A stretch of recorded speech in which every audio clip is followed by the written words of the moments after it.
I want to thank everyone for being a part of this webinar live. Right now we're up to 66 people, so there are quite a few people that are on here.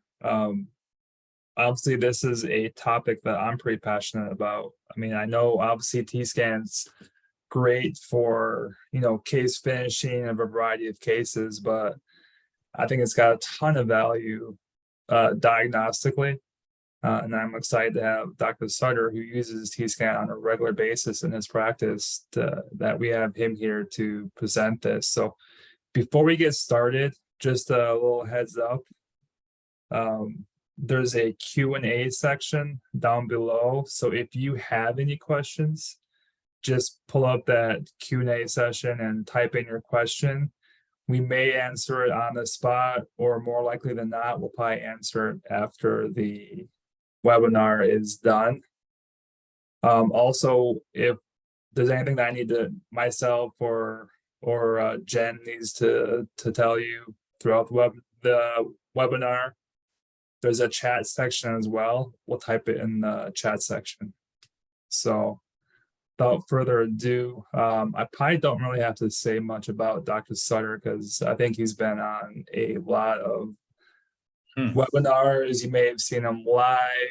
He's got quite a few videos on YouTube. If you haven't checked those out, they're pretty interesting videos to watch. So without further ado, Dr. Sutter, the floor is yours. Hey, thanks, Shane. So just to give us more real estate on, I'm going to turn my camera off and use a laser pointer just so that if there's anything I'm going to draw your attention to, I'll do it that way. All right, excellent. So what we're going to be just talking about today is using the TScan for occlusal diagnostics. And we're going to keep it really simple and straightforward. I know we have a full hour here. I want to go till about 45 minutes topic talk, and then have enough time at the end to answer questions that you guys may have.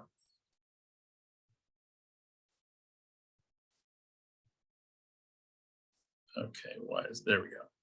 So first off, just some housekeeping things. I'm not a paid consultant for any dental materials or technology company, nor do I get paid if you buy any of the products I use. Today, we're going to be focusing on TScan that's produced by TechScan. I'm a private practice, wet-fingered owner that shares data and discoveries revealed from learning and using multiple ways of treating problems that most of us try to avoid for sure. And that is occlusion and TMD. And I'm sure I'm not alone when I say both of those two topics were just absolutely taught horribly in dental school, irregardless of where you personally went to dental school. So I'm coming at you guys from Oregon. These are some lovely pictures of Portland. This is not where I'm from or where I reside. I'm about 2 hours south. So when I say I'm coming to you from Portland, not Portland, from Oregon, this is more my speed right here. This is a shot that I took at Crater Lake last summer. And I'm going to try to get the whole Milky Way in the next shot.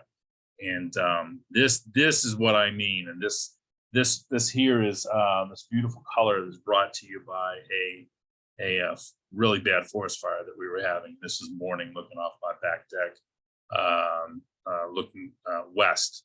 And so right before daybreak, it was just an awesome view. It's a shame we lost a lot of trees due to the fire to make that happen. So let's just jump in. Traditional dentistry is responsible for what? And so I know that like dental offices now, we're doing lip ties, we're discussing sleep, we're treating sleep, all sorts of things. But really, the nuts and bolts, the bread and butter of dentistry comes down to really three topics. That's decay, gum disease, and occlusion. And the occlusion touches everything. It affects everything. So your fillings, your full mouth rehab, craniofacial development, and overloading implants, removable cosmetics. So it is great to be able to, not mount models, but get a good representation of what is going on with your patient before you even touch them. And we're going to go over a couple of instances of what I'm talking about. So there's a lot of things that we can look for when we're trying to come up with a consensus on what occlusion is. And I want to keep it really, really simple, because I think irregardless whether you're a CR girl or a neuromuscular guy, we all want the teeth to strike both sides at the same time. We want occlusal forces to be distributed across the arch in a fair manner, and interferences are not a good thing. Okay. So when we think about occlusion, there's all of these references and concepts that we think about. So here you have the curve of speed, the curve of Wilson, the ideal occlusal contacts, which nobody has. And I've been measuring TScan on patients since 2009, I think. Posselt's envelope of motion and vector forces down the long axis of the tooth. Those are ideals, but I mean, how do you get that? How do you even see if your patient has any of this stuff? You could take some pictures and mount some models, but that's really static. It doesn't give you dynamic use of the occlusion. And so, what we typically do is we take a face bow, we mount the model on the top, flip it over, use some rubber bands, put some stone, make it look pretty. And this only tells you what's happened. And I think it was Rod Andrus published that he, as a prosthodontist resident, just mounting the models, he could be off anywhere from 1 to 13%. Now, as you move forward, that mistake gets amplified in every step that you do. So your best articulator is right there, and using a T-scan to kind of elucidate more of what we're all looking for. And the one thing that the articulator does not do is it does not take into account the central nervous system. And there is a hell of a lot of things going on in this part of the body, because your periodontal ligament does not synapse before it goes into the central nervous system. So the central nervous system is playing with this as you're making changes. That's a big thing that dentistry doesn't really acknowledge. The other thing that's frustrating is, and I'm not anti-articulator by any stretch of the imagination. We have them, we need them, and on big cases, we certainly use them, right? But one thing that always puzzled me, even as a dental student, is how does this perfectly machined brass ball give an adequate representation of this condyle, and this condyle? And you may see all three of these patients in the same day, okay? So this is kind of what we're after. Dental school teaches us how to be one tooth at a time dentists.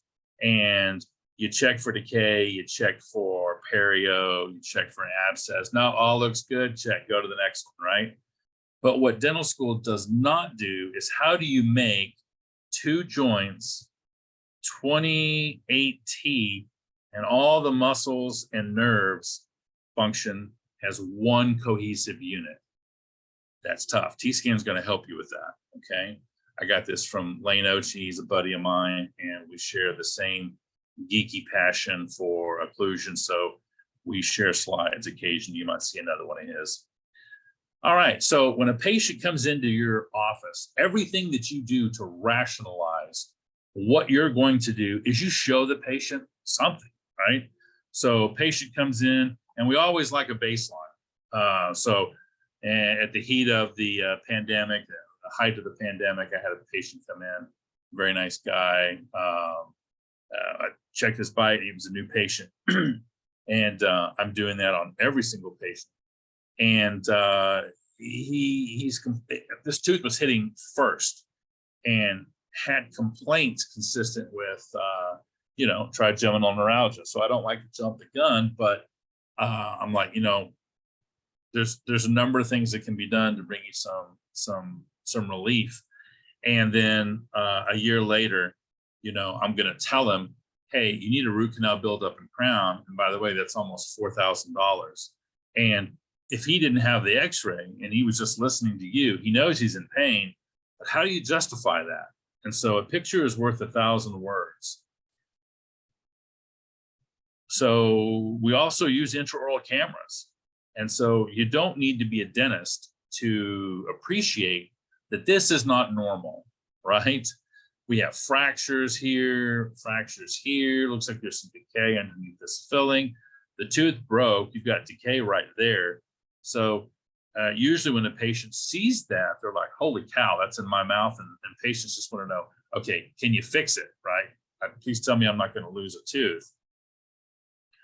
And so we need to look at occlusion with the same kind of lights, in the same manner. And so here is a night guard that came into the office, and the patient tells me, like, yeah, I don't know, this is really isn't working. And so by conventional methods, it looks like we have a pretty even distribution of dots all the way around the arch, right? I think most of us would be happy. Usually you get this back from the lab and there's like one ink mark back here. And you have to grind and spend a considerable amount of time before you get this kind of pattern.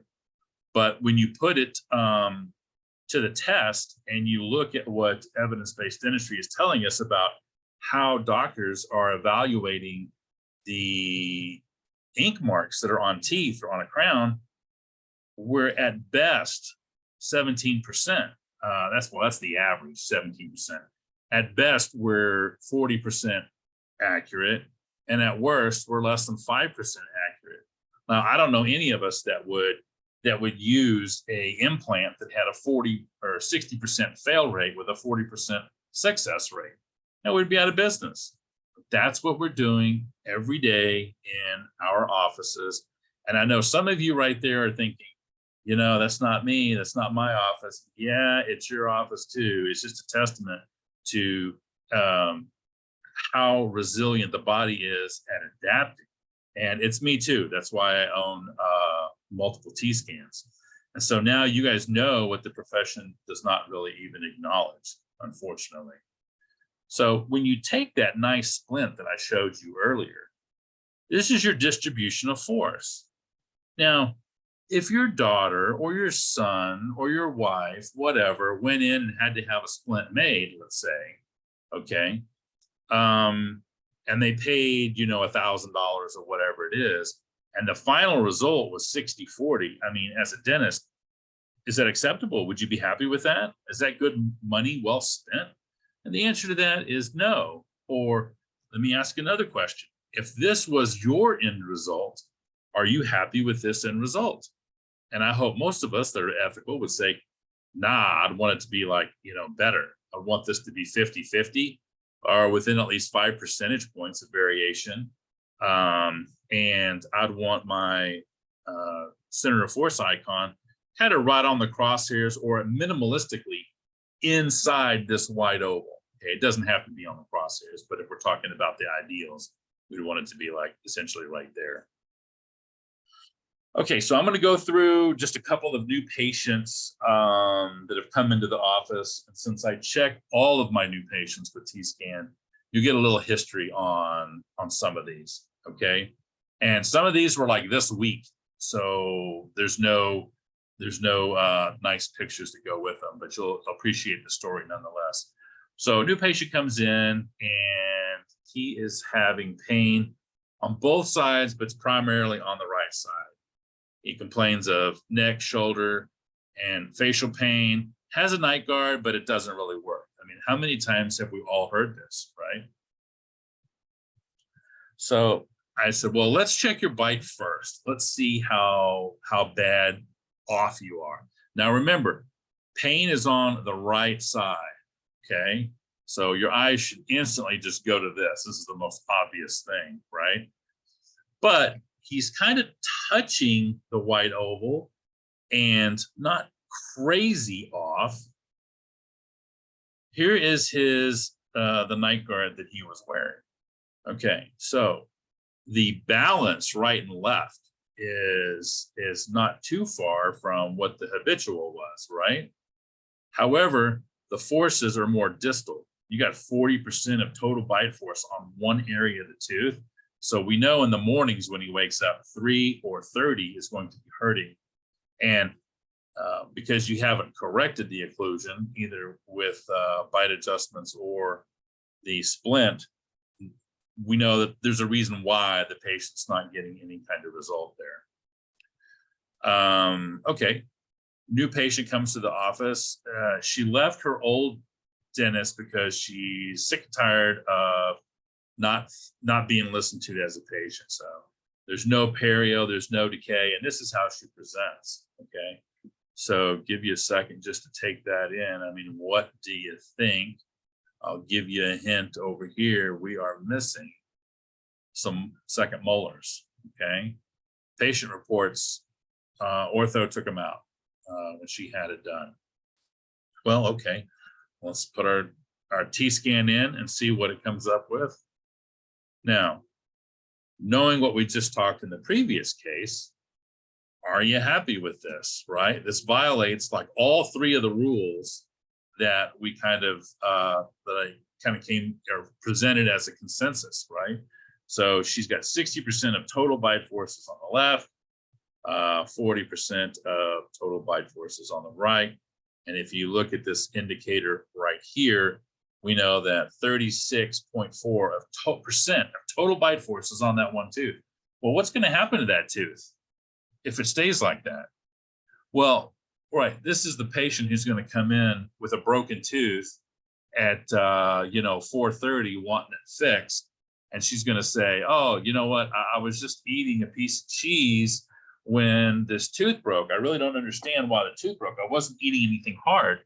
And the reality is, it's not the piece of cheese. It's not the chicken, right? Because that's another popular one. What happened is this tooth has been overloaded for like 20 years, and it finally just said, yo, I'm done. Or this is going to be the tooth that starts to have bone loss or shows no decay at all, but needs a root canal. Like, how did that happen? I was told in dental school, well, it can just happen randomly. Yeah, the more I get into this, I just don't see much happening randomly. It may seem random if you're not looking at the same things I'm looking at, but that just doesn't seem to be the case. So we give her the option. We talk about it and say, tell her what all the things that can happen if we leave this, leave it alone, don't treat it. Well, she got it and elected to treat. And so we went from 34 to 17%. And certainly a little bit more balanced all the way around. And at least we're inside the white oval. Okay, so I have a patient that came in and she's at the tail end of Invisalign. She's reporting that she's done in 2 weeks. And 2 years ago, she had a motor vehicle accident. She's got some symptoms, as you can read here. And she wanted to do ortho because she wanted her smile to be better, and at the same time was told that it would help with some of the symptoms. That's what the patient reports. Okay, well, and I told you she's in Invisalign, so you see all of your little bumps here as the trays are doing their things, and it doesn't look bad. This doesn't look like a bad result. Except when you put it on the T-scan, she's got 95% of her total bite force is on the right side. Okay, if this is your patient, this is not a good result, right? And what you'll see down here is I actually did a multi-bite, which the software records when you have the patient bite down more than once, because I'm watching this live and all of the contact points are on the right, and I'm not believing it. So I tell her to open up, bite again, open up, bite again. And that's legitimately where her bite is. Okay. Now this is kind of interesting because at one of the demos that I did, there was a dentist who was in attendance. And he's like, hey, you know, I really don't have a problem with my bite per se, but I mean, you're here. I want you to check my bite out. So we put him in the chair. Now, this should be alarming on so many levels. Okay. Now, the dentist has no pain and reports to me that there's no problems with his bite. Again, I'm looking at this, and tooth number 31 was missing, and tooth number 30 was there. And so I'm like, wow, do you have a crown on that tooth? And he's like, yeah, I do. I have a crown on that tooth. And I'm like, well, we might want to adjust that at some point because, you know, the story here is you already know what happens when that tooth stays overloaded. He goes, oh, well, it's already had a root canal. I'm like, okay, well, you're getting more of the story. It's just like any other patient. The more you talk, the more they start telling you all the things that have transpired. And that wasn't the first root canal he had. He's actually had it retreated, right? So who knows what normal is for this guy, because you're only seeing him a snapshot in time, but he's reporting no pain. And so, you know, he ended up having his bite adjusted, and you know, I guess I felt a lot better about it. He felt a lot better about it. But here you can check off one of your boxes, right? They're 50-50 plus or minus 5%, but you gotta look at all the rest of the data that TScan affords us. And this glaring you know, tower that looks like downtown Manhattan that's overloaded, that's something I hope we would all want to give the patient an opportunity to correct. So here's a gentleman, again, new patient who comes in. His chief complaint is he has 2 crowns over here, and he's been back 7 times to adjust the bite, and it's still not right. And it even looks like this is kind of locked in on him. Do a T-scan.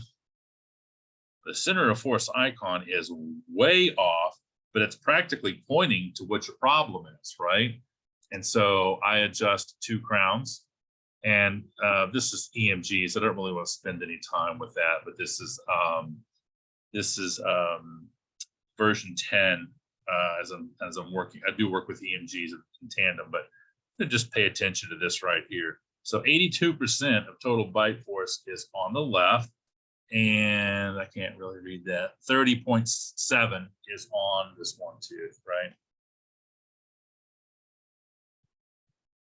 Wow, in one visit, we were really able to just get him dialed in all the way around. Okay. So let me ask you, what if you took this guy and you're like, hey, I diagnosed another problem, let's start working on him, and you didn't know this? As soon as you touch this patient, like, well, you know, what you're going to hear is, well, I didn't have that problem before you started drilling on me, doc, right? So this is a real nice baseline to have. And when you have those conversations with patients, hey, we need to fix this before we proceed. And if you don't want to, well, you own it. I don't.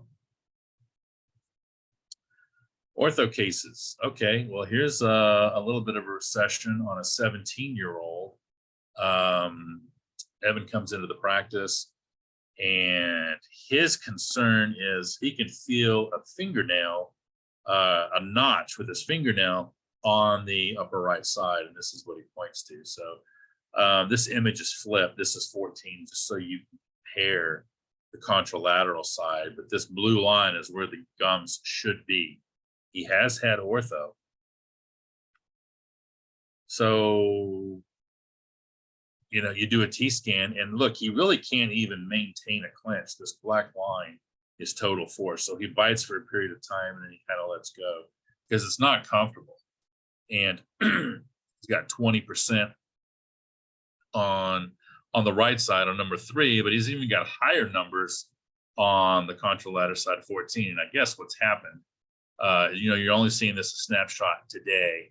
This was probably a problem, and he's worn that tooth down quite a bit. And when he goes to the right, he's discluding mostly off of that, off of the molar. And we know we want directional forces on teeth to be straight down the long axis of the tooth. He doesn't have that. So he's got a working group side function, right?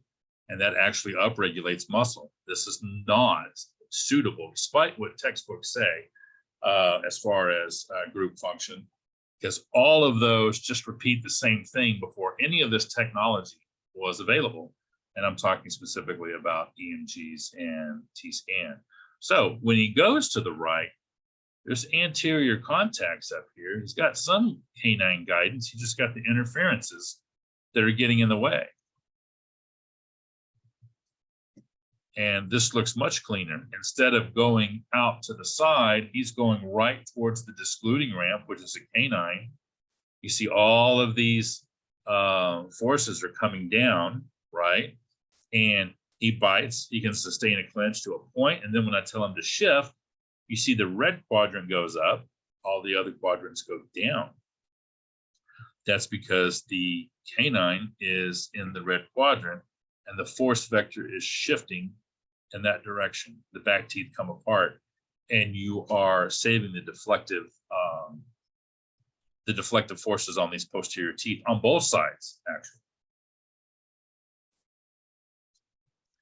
Okay, and this is Hannah. Hannah looks like she's had a beautiful ortho at some point in her life, and she comes into the practice as a new patient, and we do the same thing, scanning that ortho. Well, it doesn't look like that, does it? And so, again, just working through what happens is this tooth. She actually initiates contact on 15 and 18. And as she clenches her teeth together, there's not much touching on the right. Just another example of more cases. All right, so I want to make consumers aware. So I want to go over marketing and your confidence, as well as spend a little time on ROI, because that's really important. We're all running a business. That's why they call it work and not a hobby.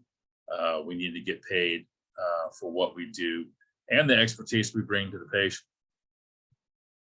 So some marketing myths. People will buy our product because it's cheaper than the competition's. That's false. We need to get as many people as possible to our website. Well, that doesn't necessarily mean people are going to convert to do what it is that you want them to do, right? Our product is so good, we don't need to do any marketing. That's almost always wrong.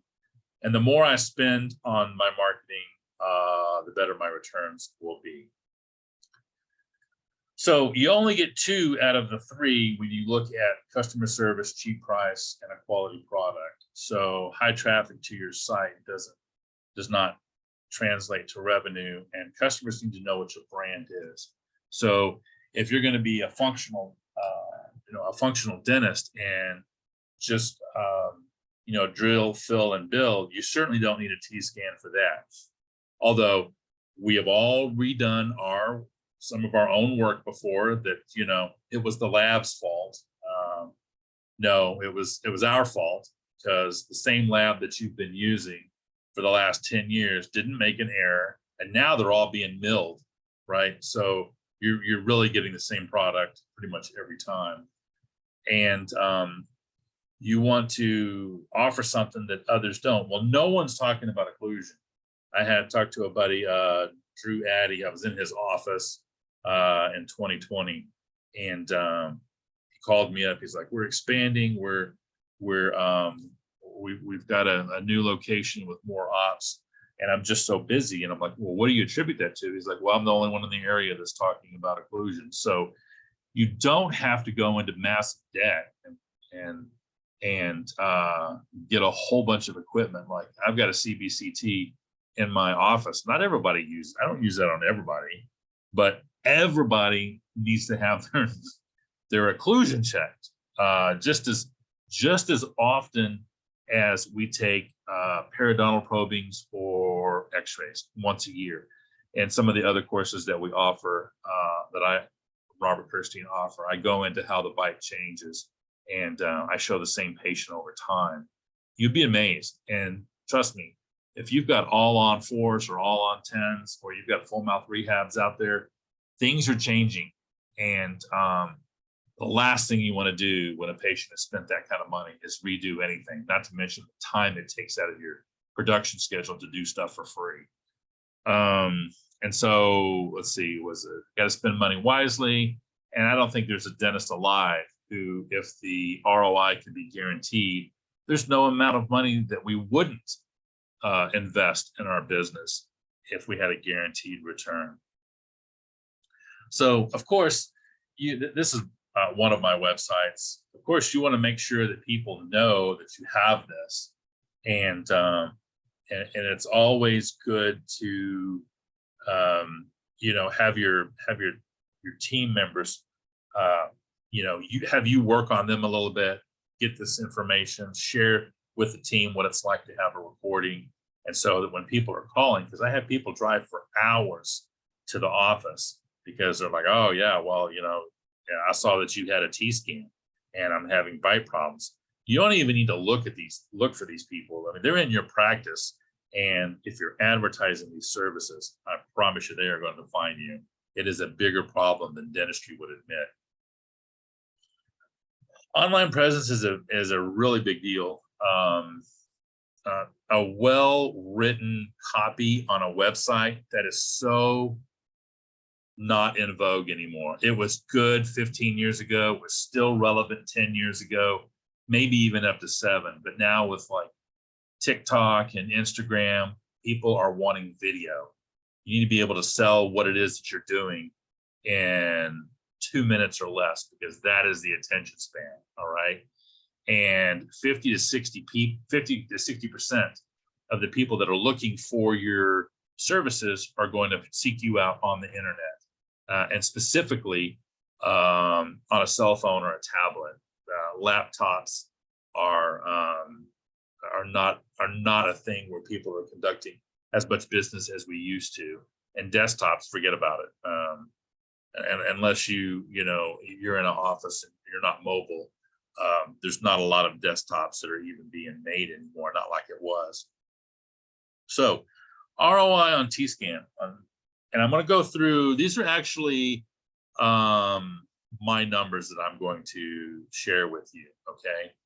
So I started in 2009 through 2014. My original investment at the time was $10,500. And my ROI for that whole time was about $87,000. Now, this was me trying to figure out TScan on my own, okay? I made money. I mean, that's not a great investment, but I did more than double my money, right? For sure. After I was trained by Dr. Robert Kirstein in InOffice Training, my ROI went over 100,000 a year, and it has done that every year consistently since 2014. And that is an 850% increase from the principal. That's amazing. So, like I said, you do not have to treat all sorts of, weird, obscure pain diagnoses that come into my office to be able to generate that kind of income. You don't have to, although those people are willing and motivated to seek out your services if you elect to do that. The other thing I like about it is there's no lab fees and there's no insurance. That's a fee for service item. Okay, so you got your TScan. There's really not a textbook, and that statement was true for a long time. There's 2 different editions of this textbook. I don't make any money on sales, although I did write a book chapter in the blue one. There's 31 years of published literature on using TScan and various applications in these books. And I think on the next slide, yeah, so we're currently the authors of the second edition are working on the third edition. And so IGI, who is the publisher, gave me a discount code to share with everyone. Excuse me. If you go to their website, and here's a QR code, they'll get you there. Or you can just type IGI and search on this title. If you put in the discount code, you'll get it for half off. They're trying to empty their stores that they have for the new version. If I may, I'd recommend you can also buy the chapters individually in a PDF form for about $40 or $35. You might want to look at chapters 4 and 7. Those are really how to use TScan chapters. Okay, so now you've got the patients in your office. What's the best way to start down this path of, being an occlusionist and making sure your stuff's not going to break and your patients are comfortable? The obvious thing is to treat the team for sure. And then I would be real quick if I did any really expensive cases or more large complex cases, start there. And you can do some of these corrections really, really cheap. I think Rick Coker once, when he did all of his, scanned all of his cosmetic in his full mouth and full arch cases, he called it the apology tour. He was making really good money doing things that basically half the fee that he charges now. And patients say, "Oh, well, that feels a lot better. I appreciate that." It's not a question of like, well, how come you didn't have this before? And there's easy things for that, easy verbiage for that too. You're always learning as a doctor. You're always honing your craft. And so I think patients appreciate that. And then as your new patients come in, they don't know any different. Like they've never been in your office. Just start scanning all of them and start talking about occlusion and what does the scan mean. So I have my dental assistant set up and screen if they're coming in through me, or if a new patient's coming in through hygiene, the hygienist sets it up, screens for me, just like she periodontally probes and she takes x-rays. So this does not take up more of my time, right? Your auxiliaries are doing this for you. And make sure you follow up with the right questions. Like, how long has that been like that? Do you have any neck pain? Does that tooth hurt? Is it sensitive to cold? All of these questions will spark interest. And when you fix the occlusion, most, if not all of these things get better, which is in a matter of a few weeks. Okay, let's see. I think, yeah. All right, well, this is an incomplete slide. Clearly I was working on this today and got called away. But, when you're working on your branding, testimonials, feedback from your team, you guys that do cosmetics or large cases, a lot of the times you walk out of the room to do something and your patient starts talking to your team members. And once they've experienced, really what I'm talking about, they close a lot of the deals. I'm not even in the room. And you want to have examples of your work for sure. So this was my old office before we had a flood. I had a flood November 3rd, and that's been a huge mess. But, you walk into this room and okay, this guy likes photography and cosmetics, right? All the way across. These are all the patients, not all the patients that were treated, but all the patients on the wall are definitely patients that have had their work done in office. And of course, verified with TScan. Don't just cement it in and hope for the best. So give you guys some more access to some resources. And Facebook has got a group. It's called TScan Interpretation for Clinicians. You guys all can join this. There are no patients in this group. Everyone is vetted by me. Of course, if you try to add yourself and you don't answer the questions, I'm just going to delete it. There are no TScan employees in here, just clinicians.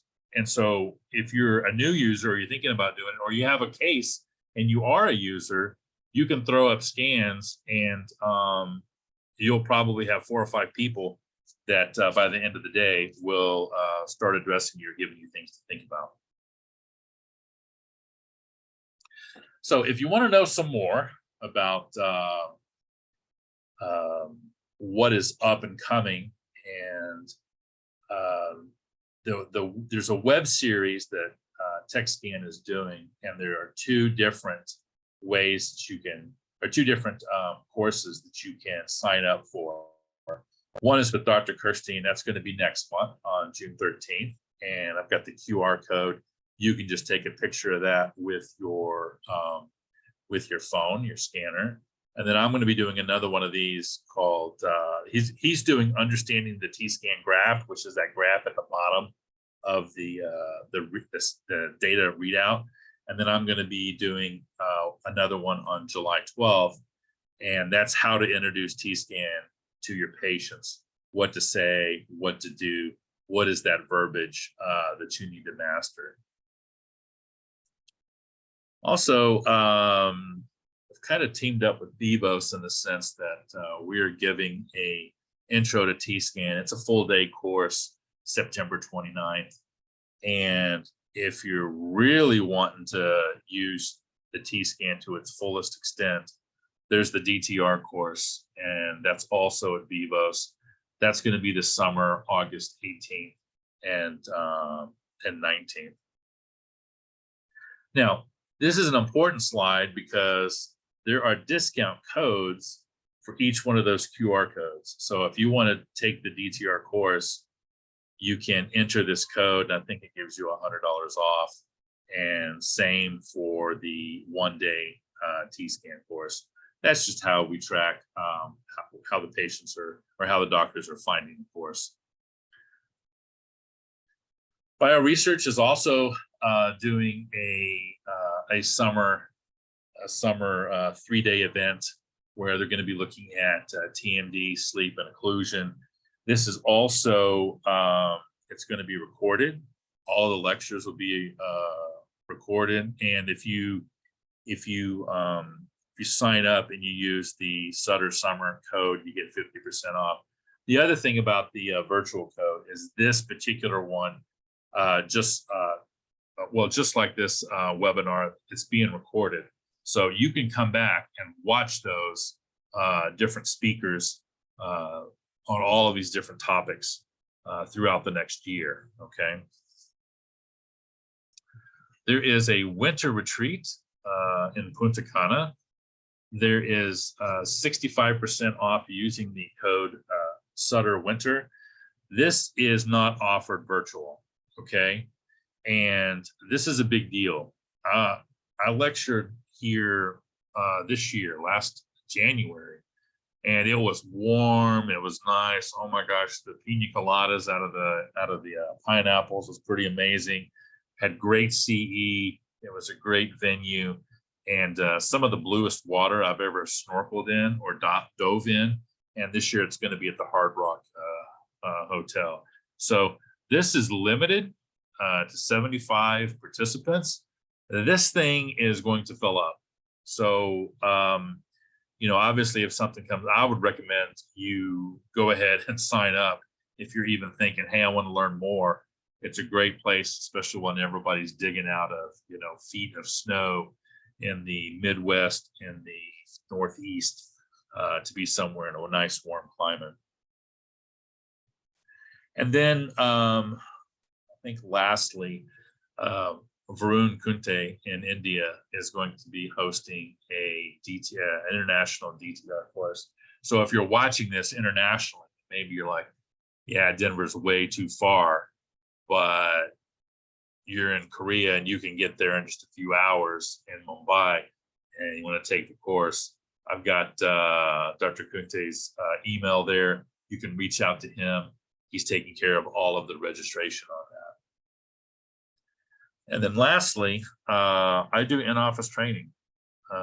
This is dentist and team focused, mostly me looking over your shoulder saying, okay, leave that, get rid of this, look at your scan, correlate the data here, round this edge off, and you build a skill set that will help you with confidence as well. And I'm HED certified to give CE. It's 8 hours of occlusion participation level CE, and I've got my my email, my cell number. You can text me. Email is probably the best way to get a hold of me. But do please tell me like where you're from, where you saw this, because people do contact me from all over, and I think sometimes forget that you may have seen me, but I haven't been introduced to you yet. And so I encourage people to bring your most challenging patients to the one-on-one training if you want to go down that route. So I'm going to open it up to questions. I'd like to thank everybody for your time, and let's make sure that questions get answered. Let's see. Thanks, Dr. Sutter. Just a quick heads up to when you leave this webinar, there will be a survey. So if you can take the time to do that survey, we would appreciate that. It gives us some insight and some feedback as well. There are actually 2 questions on here. One is, how do you use this technology when the patient does not have repeatable closing position, i.e. every bite is different? Yeah, I mean, that happens. It doesn't happen often. And that might not be the first patient you want to do, right? But the answer is it really kind of depends, because on some of the cases that we showed earlier, the patient who had the 35% on the molar bit differently as well. Well, I would say, I would do it in order of like first tooth contact. In other words, despite that it's not the exact same every time, the patient's going to favor one closure over another. Okay. And I would be very confident before I started to just adjust occlusion. And let's keep in mind the patient selection for anything that we do is very important. Implants, as high as their success rate is, you don't just put somebody in there that's got 7mm pockets and an uncontrolled diabetic, right? So that would be how I would answer the first one. What I'm seeing on the next one, when a patient hits on her bicuspids first and then on the molars, then the molars have much more force than the bicuspids. Well, that could be, especially if the joint isn't really that stable. So, and that would be another thing that I would want to rule out. If the bite was hitting all over the place, I would be very concerned that you do not have stable joints. See, what is your treatment protocol after TScan? Well, it depends on what point you are doing asking the question, right? So the treatment protocol after TScan is you got to give the patients options. Not everybody might want to have their teeth adjusted, and it's always more dramatic than what it really is. And what I mean by that is patients will say something, "Oh, you're going to grind my teeth down." No, gosh, I don't even like to use those words when I'm doing a crown prep. No, we're recontouring the teeth. And I always try to use the analogy, think of a nail file and rounding off a sharp edge, because that's essentially what you're doing. And the patient's going to feel something, but it's not going to be pain, just like on your thumbnail, right? So the treatment protocol after TScan, it depends on what the patient wants. So if they can say, let's move ahead, doc, with this bite revision thing you're talking about. So I would probably go after first tooth contact, what hits first. I'd try to make my bite distribution of force profile 50-50 right and left, or within 5 percentage points. That would be step number 2. And then I would have the patient go through excursive movements and clean up cleanup interferences that will be in the posterior. So that would probably be, and then you're going to have to check it. And I think this is where a lot of our, occlusion is not related to TMD or oral facial pain concerns come from. Well, if you look at some of the early stuff, the early literature that was published, initially, all of those patients, like a few of them say, oh, well, you know, some patients got better, some patients got worse, some patients had no change, therefore occlusion is not related to oral facial pain. Well, we have to remember that the doctors doing the studies, and the doctor who's presenting today is no different. If you're just looking at ink marks, you're anywhere from 4 to 40% correct, which means you're wrong most of the time. You cannot expect the patients to get better when you have a 4% success rate in figuring out where the most forceful contact is. Anonymous, how do you load occlusion on an upper implant cuspid? Yeah, I'd want the bicuspid to probably take a little bit more force in maximum intercuspation than the cuspid. Now, when you're talking about excursive movements, I'm not too worried about that, because if there's no teeth touching in the back, the amount of force on the canine drops tremendously. It does have at some point 100% of total bite force on that implant. That's true. However, when you pair it with the EMGs, you look at, okay, well, it has 100% of what force. The EMGs are going to show you that there's hardly any force there. You get the recruitment once the posterior teeth are touching. So that doesn't really concern me too much. All right. Hi, I'm Dr. Joshi from India. I'd like to know if the TScan could be used in a partialist edential situation. Absolutely, it can. Well, I mean, yeah, and it depends on, again, the answer is depends.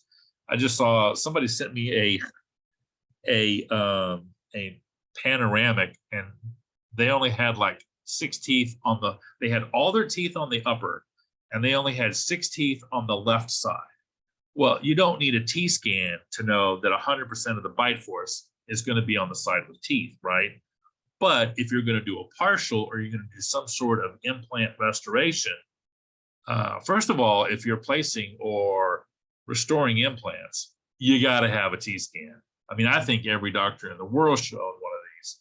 When you start seeing some of the problems that I'm seeing, and most of this is caused by well-meaning dentists, right? Or it's quote unquote iatrogenic. So I hope that answers your question. You would have to have, I would want a trial run of whatever it is I'm going to be adjusting if it's an implant supported. Don't put your final in there and start whittling down all the teeth. I would probably put a transitional denture or hybrid or something to load, work out the details and then go to my final restoration. And if it's a partial or a full denture, well, it works pretty much the same. What is DTR? Disclusion time reduction. It is a, goodness, what is it? It is a splintless TMD therapy, but it's so much more than that. Once you understand what's going on, it's going to be how you finish your cases. Full mouth, full arch, orthodontic, cosmetics. Those principles run ubiquitous throughout just about every discipline of dentistry, and conceptually are in every single occlusion textbook. And that's really important too. Just as a side note, the first, and I don't care who you're reading, if you're reading, Schillenberg from a fixed standpoint, or you're talking occlusion in Dawson's textbook, the first thing you check is occlusion. So that is the foundation to which all dentistry is built. All right, guys. Yeah, I think those are a few more questions. Let's see, one more. It's not everyone's asking you questions. Yeah. Let's see, please explain how do you calculate ROI by using a T-scan? What do you charge a patient for T-scan therapy scans? Can you bill dental insurance for T-scan use? No. That's like saying, can I bill different for a scalpel gingivectomy versus a gingivectomy with a laser? It's the same gingivectomy. And it even reinforces my point more that dentistry and dental insurance don't really care about occlusion. So you can use the paper marks. And how do I bill? How do I calculate that? The sensors I just give away to patients, because once you really just show them what is going on, my conversion rate is like in the 90 percentile. Now, that's not fair to everybody who doesn't own one, because I'm kind of known for doing this, right? And so a lot of people decide to buy before they even come into the office. But I mean, that didn't happen. I didn't come out of dental school with that skill. And I share a lot of that in the 1-day course and the 2-day course. It's just impossible for me to get to all this. T-scan, how do I bill for the therapies? That's good. Okay, so if I'm doing let's say the patient is not a pain patient. This patient is just come in, they just want to get established, and I talk to them about functional rebalancing of the bite. That's going to be whatever I charge for a crown, which is $1,500. Okay, and I'm going to see them 3 times 1 month apart. If a patient is a pain patient, I'm going to be spending more time on that patient. That's going to be a DTR patient where I use the electrodes, and I'm listening to what they're watching, what the muscles are doing, and how they're responding to the treatment in real time. And that's $4,800. And you'd be surprised. I just gotta, if you go on Google and look at, I just had a young lady who flies from Naples, Florida to Eugene, Oregon, of all places. So it'd be a very nice referral. Now, that's not to pat myself on the back. That's just to share with everybody in the webinar. There are people looking for solutions. These are people that have tried everything. I tried neuromuscular. I tried CR. I've had 5 splints built. And usually we're told, if somebody comes in with, 5 splints, run. Like nothing's going to make them happy. It's like, wait a minute. How did you build it? How are you making sure that thing is balanced? Did you just give it to the patient with no directions and say, okay, well, we'll see you at your next cleaning? No, everything you put in between the teeth is going to have a neurologic benefit or consequence. That's why I think it needs to be measured. Okay, the Invisalign case, let's see. So anyway, how do you, let me finish answering this question. How do you calculate ROI by using a T-scan? Basically, you do it by how many either bite balances or DTRs that I did in a given year. That doesn't include, the ROI does not include, I think the first year I did it, I ended up doing 2 full mouths and 1 full arch. That's not included in the $100,000 calculation. That's just either DTR or physiologic rebalancing of the bite. Okay, so I do a lot of those, and it took a journey. Took me a journey to actually come to that point in my career, because Shane was screaming, "You need to be checking everybody. You need to be checking everybody." And I'm like, no. I'm just going to take the patients that have pain or my big complex cases. And the reality is, I think it was Bill Blatchford that said that gets what diagnose gets produced. So if the patient doesn't even know they have a problem and you keep the T-scan in the drawer, of course, you're not going to be doing any of this stuff, right? Let's see. Can you bill dental insurance for T-scan use? I think I already answered that. No. Let's see. The Invisalign case was dramatically out of balance. Will it self-correct without a T-scan? How long do you wait until after ortho? Do you advertise or offer orthodontic case finishing? No, I don't. I don't do any ortho. And will it self-correct? You know, some of the best literature that we have on this is Julia Levy-Cohen, who actually wrote one of the chapters. There's an ortho chapter in that textbook. And 6 to 8% case settling is what she measured over a number of cases. I can't remember how many she did. So so there's two different arguments. One is I think you would have less case settling the sooner you were to start to do a little bit of case finishing on an ortho case versus letting them settle. And I would say, let's see, this isn't published anywhere. Most of ortho is going to say 4 to 6 months. I find that 3 months seems to be a good average. Now, that's not published anywhere. That's just my experience and looking at thousands of cases. So I mean, take that with a grain of salt. Let's see. Is the force line in TScan a good measure as EMG? No, not even close.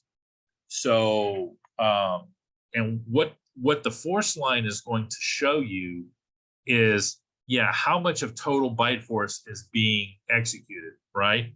And then the individual teeth numbers are going to give you the relative force compared to the tooth next to it, okay? But there's plenty of videos where I'm actually treating patients with DTR, and you can see the EMGs and the force line, and you'll see the EMGs almost always go down. A couple of times it goes up, but it depends on what you're actually treating and how the muscles are behaving. Does the multi-bite sequence show the unrolling of the mandible against the maxilla as the master keeps on firing at the end of the swallowing? Yeah, sometimes it does.